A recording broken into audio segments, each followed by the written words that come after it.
everyone. Today we are speaking about yet another trek, which is a slightly offbeat trek again in the Maharashtra region. This is the Do It Yourself Trek series. I'm Vishnu Bene, and in this series we bring about treks which you can do on your own without the help of any trekking organization. Speaking about this trek is a regular at the Do It Yourself Trek series show, Seni Krishnamurthy. She is an avid trekker. She's done more than 200 treks in the Western Ghat Maharashtra region itself. She is a certified mountaineer, a TEDx speaker as well. I want to get this question off on the offbeatness of this particular trek. Right, so it is just 60-70 kilometers from Mumbai to the north of Mumbai. But you say a lot of trekkers have not heard about this trek at all, and this is quite still offbeat, and not many of them go tread on this trail. How come this trek is not so popular among the trekkers? That's a question I've always asked myself. Why is such a great trek, which is so accessible to everyone who lives in Bombay, why is it not being explored more by people who are here and who are interested in trekking? It's pretty much, I would say, the perfect little package for a quick getaway. It's great for people who want to trek on their own. It's great for people who want to use public transport. It's also great for people who are not very comfortable in trekking, who are just starting out and who want to start somewhere. So I think more people should be actually visiting Takmak, and more people should know about this fort. Now moving on a little further to the fort itself, there's actually a river that you can see on the left side, and there is a small lake. There's not so small, quite a big lake that you see in front of you as well. So you tell me that these waterfalls that you see adds a lot of significance to the trek itself. And can you tell me about the views that you get from the fort and how these water bodies add the significance to the trail? On some of these forts in this area of Palghar, you can actually see all the way to the sea because the coast is very clear.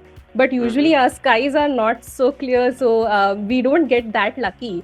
But what is definitely visible is these water bodies that you mentioned. I think the most important are those two rivers.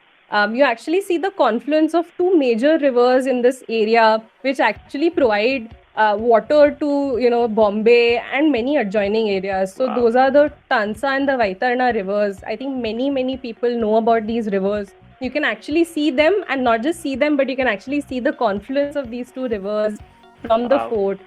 And then the lake that you mentioned, it's a beautiful lake. It's a very peculiar shape. It almost looks like an amoeba from the top.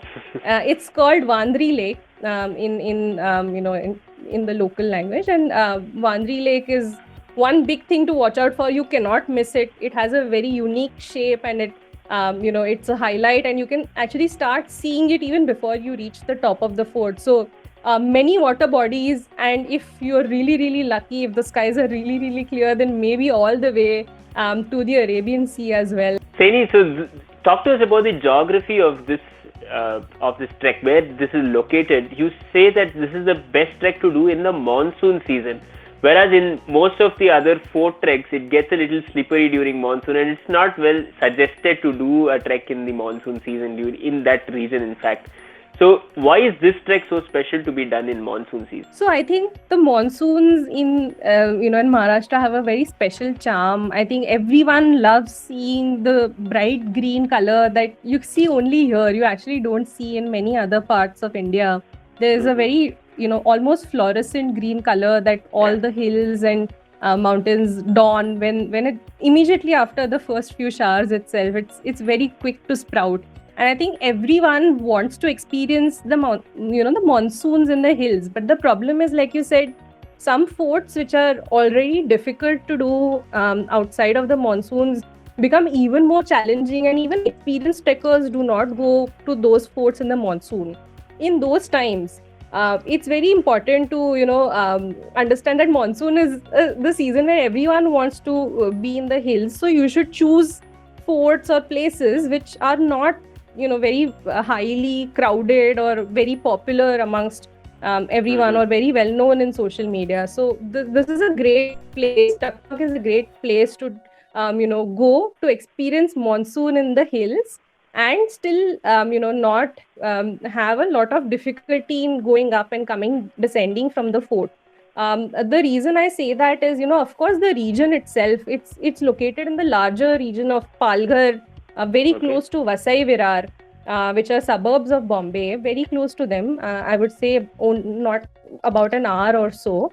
And while the area faces a lot of heavy rain, because the areas are low lying, and because most of the approach routes to these treks, etc., are not very challenging, Okay. or not very technical, if I may say so, then therefore, even if it's raining, if you take adequate precautions and if you trek safely, and if you stick to the right trail, and use support wherever required, take help from guides, this is very easily doable even when it's raining heavily, or even in the middle of monsoon in July, August, whenever you want. So it's perfect for those who want to experience that greenery that monsoon brings in, but at the same time don't want to go to a very difficult fort, especially from just a climbing perspective. Okay. So yeah, that's what I would say. Thank you so much, Saini, for coming on the Do It Yourself Trek series today and speaking about the Takmak Trek. And this truly is such an offbeat trek to do, and it's really glad that trekkers are able to hear about this trek, which is so close to Mumbai, yet it is still so unexplored.